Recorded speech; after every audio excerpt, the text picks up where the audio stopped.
Okay, so the table is done, the bench work's finished. Gave it a sand and it's nice and smooth. So we're going to start setting out the track. So the anyrail software allows you to print out your track at 1:1. So I went down to the print shop and I printed out the entire track at A0. So what I'm going to do is lay these out around the table. I'm going to pin them down and then I'm going to get a fine knife and I'm going to cut out the track areas. So alright, we'll keep going. Okay, so I've laid all the sheets out now and I cut out the center bit and overlapped them. So what I'm going to do now is get some pins. I'm going to pin down the paper. Then I get the sharp knife. I'm just going to cut around the outside of the track. And that will remove all this excess paper here. And then I'm going to mix up some diluted PVA glue and I'm going to glue the track right down to the board.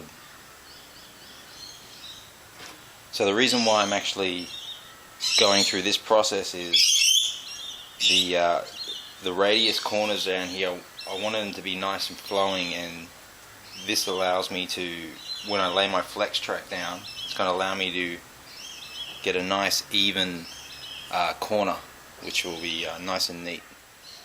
Alright, so I've cut away the excess paper now and I'm just left with the track and a little bit in between.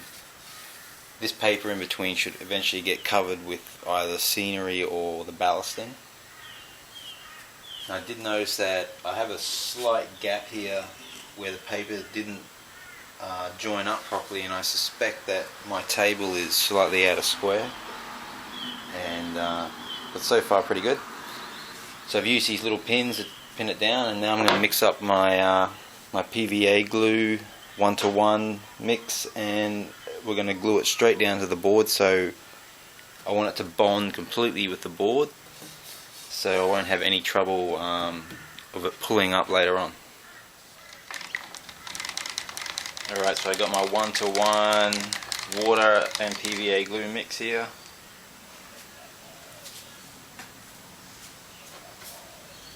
Alright, let's give this a go.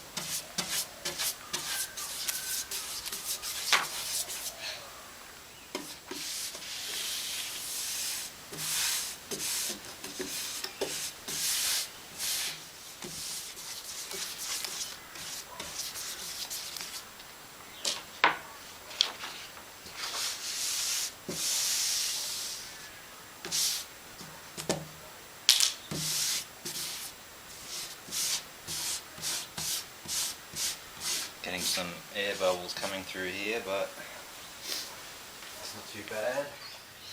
Okay, so I've glued it all down now, and you can see there's a bit of air bubbling going on here.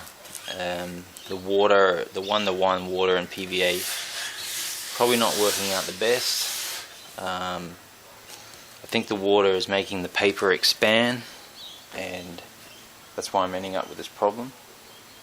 But over here where I first started, the glue is dried now and it seems to have not bubbled here as much, so I'm hoping that the rest of it, maybe it'll, as the water evaporates, maybe the paper will contract back again. So we'll just have to see, wait till it dries.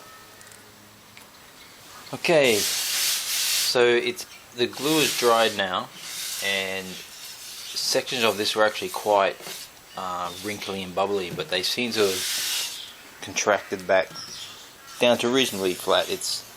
There are some sections where it's quite noticeable, but in hindsight now, I probably would not have done a 1:1 PVA water mix. I probably would have just used the PVA glue by itself. But it doesn't really matter what it looks like, it'll all be covered anyway. Alright, so that's the end of this video, and make sure you watch out for the rest of them.